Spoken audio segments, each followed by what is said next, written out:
నమస్తే అండి. రంగనాయకమ్మ గారు రచించిన స్త్రీ అనే నవలా కథలో రెండవ భాగం చెప్పుకుందాం.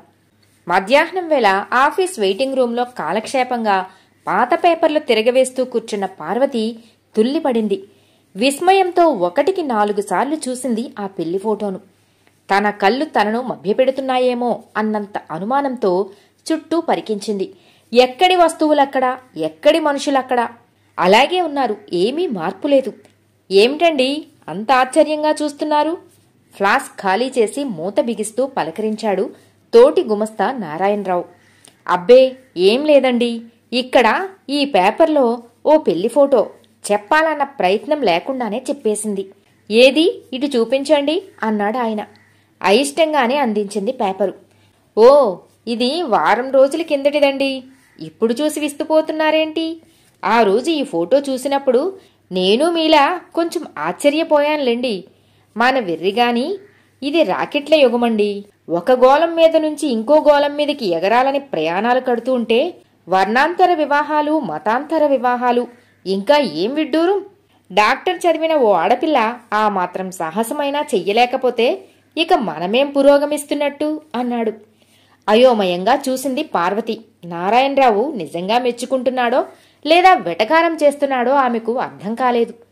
ఈవిడ ఎవరో కాదండి, నా స్నేహితురాలు. చిన్నప్పుడు కలిసిమెలిసి చదువుకున్నాం.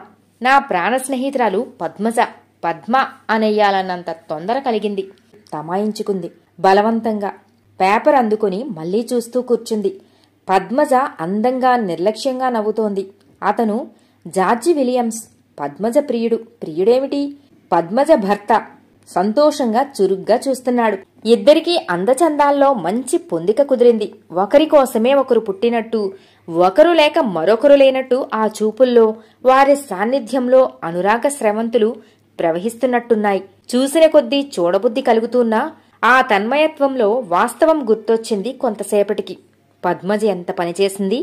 కొత్తగా విస్తుపోయింది పార్వతి. ఈ విషయం మాట మాత్రమైనా ఎన్నడూ నాతో అనలేదే. నువ్వు నా ప్రాణాధికమైన నేస్తానివి పారు అనే పద్మ తన ప్రేమను గురించి ఇంత మరుగుపరుచుకుందా? ఆఖరికి మాట మాత్రమైనా తెలియనివ్వకుండా పెళ్లి చేసుకుందా? ఈ విషయం ఇంట్లో వాళ్ళకి కూడా తెలిసి ఉండదు బహుశా. బహుశా ఏమిటి, ఎంత మాత్రం తెలిసి ఉండదు. ముందు తెలిస్తే సుజాత తనకు తప్పకుండా ఉత్తరం రాసేది అనుకుంది. అనుకోకుండా పద్మజ అలా చేసిందంటే ఆశ్చర్యంగానే ఉంది. పద్మజ సాహసం పార్వతికేమీ కొత్త కాకపోయినా ఈ సంఘటన కొత్తగానే బాధించింది. ఇష్టాల్ని చంపుకుని మనసుల్ని మభ్యపెట్టుకుని చేజేతులా జీవితాలెలా నాశనం చేసుకుంటారో నాకర్థం కాదు పారు అంది పద్మజ.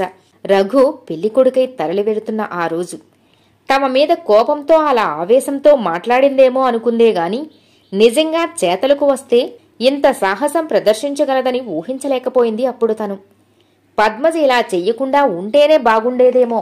సంఘం ఎంత సంస్కరణ పొందుతున్నా, కాలం ఎంత రాకెట్లమయమైనా పద్మజ పుట్టి పెరిగిన బ్రాహ్మణ కుటుంబంలో ఏ ఆచారం మాసిపోయింది గనుక, పద్మజ తల్లిదండ్రులు పాటించే నియమనిష్టలలో ఏది కొరవడింది గనుక, పార్వతికి తెలిసినంతవరకు పద్మజ పుట్టింటిని గురించి ఒక్క మాటలో చెప్పాలంటే నిప్పుని నీళ్లతో కడిగి శుద్ధి చేసేటంత ఆచారం ఆ ఇంట తరతరాలుగా వస్తున్నది.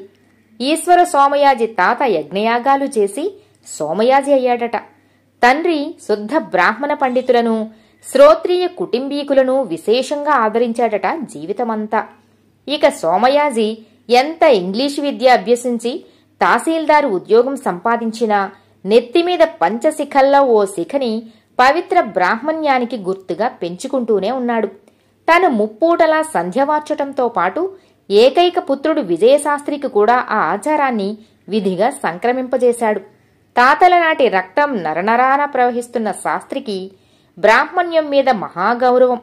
9 నాడే ఒడుగు చేసుకుని తల్లిదండ్రులతో పాటు బంధుకోటినంతా భిక్ష అడుక్కుని శ్రోత్రియ బ్రాహ్మణుడిగా అర్హతను సంపాదించుకున్నాడు. క్రిమినల్ లాయరుగా ఊరువాడా మంచి పేరు సంపాదించిన శాస్త్రి గాయత్రి జపించి సంధ్యవార్చనదే పీట మీద కూర్చోడు. 25 క్రితం ఆ ఇంటి కోడలుగా అడుగుపెట్టిన కామేశ్వరమ్మ చిమ్మ చీకటిలో శిరస్సు మీద చన్నీళ్లు దిమ్మరించుకుని పట్టుపంచె చుట్టబెట్టుకుని మడిగా శుద్ధిగా వండివార్చని రోజు ఉండదు. కంచెంబు తొంగచాప దగ్గరగా జరుపుకుని వాకిటి చేరినప్పుడు ముచ్చటగా 3 సార్లు బాలింతరాలై పురిటిగది విడిచి రానప్పుడు తప్ప ఆవిడ ఆచార వ్యవహారాలకు ఏనాడు ఆటంకం రాలేదు. సూర్యుడు నడినెత్తికెక్కి కడుపు కరకరా కాలుతున్నా భర్త సుష్టిగా తిని లేచిన ఎంగిలి కంచంలో తప్ప మరో చోట ముద్ద ఎత్తదు. ఇక ముందు కూడా తమ ఇంట ఆ నియమనిష్టలు అలా నిర్విఘ్నంగా కొనసాగిపోవాలనే ఆ ఇల్లాలి కాంక్ష. అదేం చిత్రమో, అన్నింటికీ అతీతంగా పుట్టిందా ఇంట్లో పద్మజ. 10-12 వరకు కూతురి తత్వాన్ని పసితనంగా నిర్లక్ష్యం చేసిన తల్లిదండ్రులు అప్పటికిక ఆ పిల్ల మీద ఓ ప్రత్యేకమైన అభిప్రాయాన్ని ఏర్పరచుకోక తప్పలేదు. పెంకిఘటం, ఎంటా వంటా లేని రాలుగాయి అనుకుని చూసి చూడనట్టే ఊరుకుంటూ వచ్చింది ఆ తల్లి. గడుసు తల్లి. తాతగారి పట్టుదల, నాన్నగారి తెలివితేటలు అక్షరాలా అబ్బాయి. మనం ఎలాగూ విసర్జించలేని ఈ పాత ఆచారాలు దాని నెత్తిన కూడా రుద్దకుండా ఉంటే మహాబాగు అనుకున్నాడు తండ్రి గారాభంగా.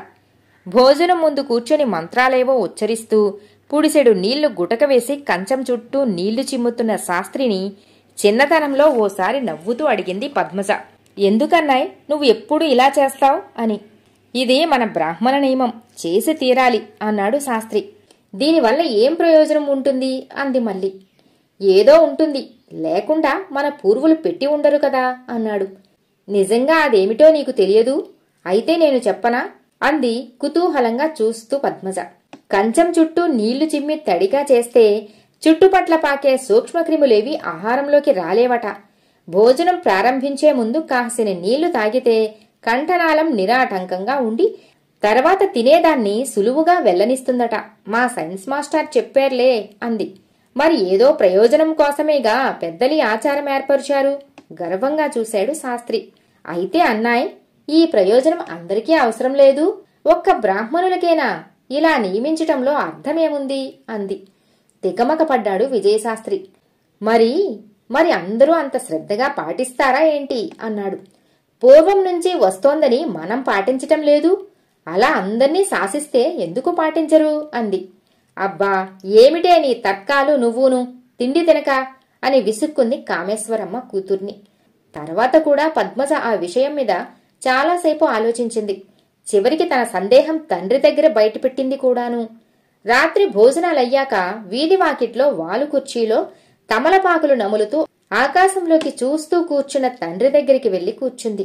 అన్నగారికి తనకు జరిగిన సంభాషణ అంతా చెప్పింది. అయితే నాన్న మత్స్యమాంసాలు తినకూడదని, శాస్త్ర గ్రంథాలన్నీ పఠించాలని, నియమనిష్టలు పాటించాలని, యజ్ఞయాగాదులు చేయాలని ఇలా బోలెడు నియమాలు మన ఒక్క కులానికే విధించారు కదా. మరి మిగిలిన మనుషులకు మాత్రం అవన్నీ ఎందుకు అవసరం కాదు? అన్నయ్యని అడిగితే ఏం చెప్పలేదు. నువ్వు చెప్పు నాన్న అంది పద్మజ. కూతురు వేసిన ప్రశ్నకు ఈశ్వర సోమయాజి ముందు విస్తుపోయాడు. కుతూహలంగా చూస్తున్న చిన్నారి పద్మజ ఆలోచనాశక్తిని అంచనా వేయటానికి ప్రయత్నించాడు. మనుషులందర్నీ 4 జాతులుగా విభజించారమ్మా. అందులో బ్రాహ్మణ జాతినే పవిత్రమైన జాతిగా ఎంచి కఠినమైన ఆచార వ్యవహారాలన్నీ వారికే ఏర్పరిచారు అన్నాడు. అదేమిటి నాన్న, మొట్టమొదట అందరూ సమానమేగా, ఏ ఆధారం చూసి మనుషుల్ని విడదీశారు అంది. పెద్దలు ఎందుకు చేశారో మనకేం తెలుస్తుంది తల్లి, వంశపారంపర్యంగా వస్తున్న విధుల్ని ఆచరించటమే మన ధర్మం అన్నాడు. పద్మజకేమీ నచ్చలేదు. అందులో ఏదో అన్యాయం ఉందనిపిస్తోంది.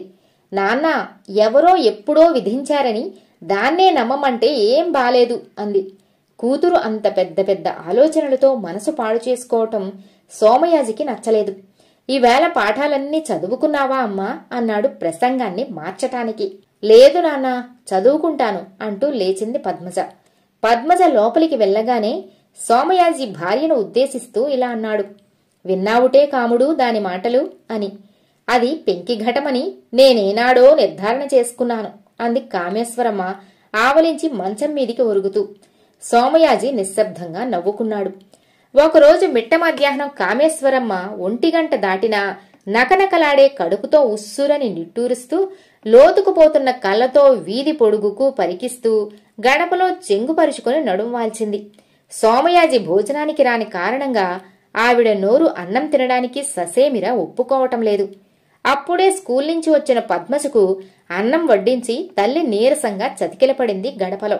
అది చూసిన పద్మజ, అమ్మా అలా ఉన్నావే అని అడిగింది. కస్సుమంది కామేశ్వరమ్మ. ఇంకెలా ఉంటానే, ఈయన గారి పెత్తనాలును. ఎంత కోర్టు వ్యవహారాలైతే మాత్రం తిండి తిప్పలు గుర్తురావద్దు. ఇంటి దగ్గర కట్టుకున్న పెళ్ళాం ఉసూరుమంటూ పడిగాపులు కాస్తుందన్న ఇంగితమైనా ఉండొద్దు ఆ మనిషికి. రోజులా ఈవేళ పొద్దున్న ఆ పాల చుక్కలు తాగలేదు. రాత్రి ఉపోషం అవనే అయ్యింది. కళ్ళు తిరిగి చీకట్లు కమ్ముతుంటే, కాళ్ళు పీక్కుపోతుంటే ఎక్కడ విరుచుకు పడతానో అనే భయంతో చస్తున్నాను అంది. విషయమంతా అర్థమైంది పద్మజకు. నాన్న తిని ఇవ్వాల్సిన ఎంగిలి కంచం కోసం అమ్మ అన్నం తినకుండా కూర్చుంది. అలా ఎంతసేపైనా కూర్చుంటుంది. నాన్న ఏ కేసు పరిష్కారంలో నిమగ్నమై ఉన్నాడో ఏమో అనుకుంది పద్మజ. తిండి తినక ఏమిటలా ఆలోచిస్తావు అంది తల్లి పద్మజను. నీకు చెప్పాలనుకుంటూనే మరిచిపోయేనే అమ్మా. నాన్న ఓ గంట కిందట జట్కాలో వెళుతూ స్కూల్ దగ్గర నాకు కనిపించారు. ఏంటి, జట్కాలో వెళుతూనా అని అడిగింది కామేశ్వరమ్మ. నేను డబ్బులు అడగటానికి పరిగెత్తుకు వెళ్లాను. ఊరెళుతున్నానని నీకు చెప్పమన్నారే అంది. నిజంగానే? కామేశ్వరమ్మ ముఖం వికసించింది. నిజంగానే అమ్మా, చెప్పడం మరిచిపోయానే అంది. పోనీలే తల్లి, బతికించావు. సాయంత్రం దాకా ఎదురుతెన్నులు చూసి కళ్ళు తిరిగి పడి చచ్చేదాన్ని అంటూ లేచి గబగబా కంచం పెట్టుకుని నిండుగా అన్నం, కూరలు, నేతిగిన్నె, పెరుగు తెపాల అన్నీ చేరేసుకుని కూర్చుంది కామేశ్వరమ్మ. పద్మజ వస్తున్న నవ్వును ఆపుకుంటూ, పప్పు మరికాస్త వడ్డించుకో అమ్మా, చాలా బావుంది అంది. జవాబు కూడా చెప్పకుండా ఆవురావురుమంటూ తినటం ప్రారంభించింది కామేశ్వరమ్మ. నాన్నగారు సరిగ్గా ఎప్పుడు కనిపించారో, ఏ ఊరు వెళతానన్నారో, ఎటువంటి జట్కాలో ప్రయాణం చేస్తున్నారో, మళ్లీ ఎప్పుడు వస్తానన్నారో వివరాలతో సహా చెబుతూ కూర్చుంది పద్మజ.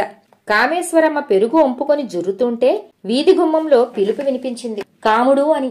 తుల్లిపడింది కాముడు. చెంగున లేచి వీధిలోకి పరిగెత్తింది పద్మజ. ఈశ్వర సోమయాజి లోపలికి వస్తూ తనకన్నా ముందు భార్య భోజనం చేస్తున్న సంఘటన చూసి కాస్త విస్తుపోయినా తమాయించుకున్నాడు. మంచి పని చేసేవే కాముడు, నువ్వు కనిపెట్టుకు కూర్చుంటావని కంగారు పడుతూ వచ్చాను అన్నాడు. సిగ్గుతో చితికిపోయింది కామేశ్వరమ్మ. నోరు పెగల్చుకుని అడిగింది, మీరు ఊరు వెళ్లలేదుటండి అని. నీకు ఆకలేస్తే తిండి తినొద్దని నేనన్నానా? నన్నే ఊరు పొమ్మంటావ్ అన్నాడు. జట్కాలో వెళుతూ పద్మకి కనిపించి చెప్పారట అన్నది. పెళ్ళుమంటూ నవ్వాడు సోమయాజి. అయితే ఇది పద్మ చేసిన పనన్నమాట. పోనీలే, ఇప్పుడేం మించిపోయింది? రోజూ నా ఎంగిలి కంచంలో నువ్వు తినటం లేదు, ఈ పూట నీ ఎంగిలి కంచంలో నాకు వడ్డించు అన్నాడు. కామేశ్వరమ్మ కళ్ళల్లో గిర్రున నీళ్లు తిరిగాయి. పాపిష్టిదాన్ని, ఆకలిగొట్టుదాన్ని, చస్తానో ఏమిటో అనుకుని కంచెడు కూడు మింగి కూర్చున్నాను. నా తిండి మాసిపోను, నా కడుపు విచ్చిపోను అని తిట్టుపోసుకుంటూ కూర్చుంది. ఆ రామాయణమంతా తర్వాత, ముందు నాకు వడ్డించు. సోమయాజి నూతి దగ్గర కాళ్ళు కడుక్కొని సంధ్య మార్చుకోవటానికి కూర్చున్నాడు. తండ్రి భోజనం చేస్తుంటే పిల్లి పిల్లలా దగ్గర చేరింది పద్మజ. తల్లి పెళపెలా తిడుతుంటే పకపక నవ్వుతూ కూర్చుంది. చూడు నాన్న, ఎంతసేపు అన్నం తినకుండా ఉంటే జబ్బు చెయ్యదు. అమ్మ తినకుండా కూర్చుంటే నాకు మాత్రం అన్నం ఎలా సహిస్తుంది? నేనలా అబద్ధమాడితే తప్పా ఏంటి అంది తండ్రిని. ఏమీ తప్పులేదమ్మా, మంచి పని చేశావు. ఏమిటా మంచి పని? ఇన్నేళ్లకి నా నియమం నాశనం చేసింది. తలుచుకుంటుంటే నా కడుపంతా దేవుతోంది అంటూ గోల పెట్టింది కామేశ్వరమ్మ. ఆడవాళ్లు తినకుండా కూర్చుంటే మగవాళ్లు వేలపట్టుకి ఇంటికి వస్తారనే ఈ నియమం పెట్టారు నాన్న, అంతేకదూ అంది పద్మజ. చిరునవ్వు నవ్వాడు సోమయాజి. అఖండురాలువమ్మా నువ్వు, నీ ఆలోచనలన్నీ చిత్రంగానే ఉన్నాయి అంటున్నాడు. అమ్మ మీద నీకు అంత ప్రేమ ఉంటే వేళకి భోజనం చేసి ఆరోగ్యం కాపాడుకోమని చెప్పరాదు? ఎప్పుడు పడితే అప్పుడు ఆహారం తీసుకోకూడదని మా సైన్స్ మాస్టర్ చెప్పారు అంది పద్మజ. విస్మయంగా చూశాడు సోమయాజి. తనెంత మూర్ఖుడు! నీరసాలతో అనారోగ్యాలతో సతమతమవుతున్న భార్య విషయంలో కనీసపు బాధ్యతగాని సానుభూతిగాని ప్రకటించలేకపోయాడు ఎప్పుడు. తాను తిని విడిచిన ఎంగిలి కంచంలో వడ్డించుకుంటున్న భార్యని మహాపతివ్రతగా తలుచుకునే గర్వపడ్డాడు. పవిత్ర బ్రాహ్మణ జాతికి పరువు ప్రతిష్టలతో అలరారే తమ కుటుంబానికి తన భార్య మణిపూసలా మెరిసిపోవాలని దురాశపడ్డాడు. ఇంతకాలం ఒక్కసారి కూడా భార్య కష్టసుఖాలు తను పట్టించుకోలేదు. నాన్న, కోపం వచ్చిందా? పద్మజ చిన్నబుచ్చుకుంది. సోమయాజి కూతుర్ని సముదాయించాడు. లేదమ్మా, లేదు. నీ మాటలే ఆలోచిస్తున్నాను. చూడు కాముడు, రేపటినుంచి నీ తిండికి నా తిండికి ఏమీ లంకె ఉండకూడదు. ఎవరి ఆకలి వారిదే. వేలపట్టున నువ్వు భోజనం చేస్తుండాలి. నేను ఇంట్లో ఉన్ననాడైనా నా ఎంగిలి కంచంలో నువ్వు వడ్డించుకోకూడదు, తెలిసిందా అన్నాడు భార్యతో. చాలెద్దురు, పసిదాని మాటలు పట్టుకుని అంది కామేశ్వరమ్మ. ఇక అలా అంటే కుదరదు, నేను చెప్పినట్లు చెయ్యకపోతే నన్ను చంపుకు తిన్నంత ఒట్టే అన్నాడు సోమయాజి. అయ్యో అయ్యో, ఇదేం పోయే కాలమండి, ఇదేం అఘాయిత్యం అంటూ నెత్తి నోరు బాదుకుంటూ కూలబడిపోయింది కామేశ్వరమ్మ.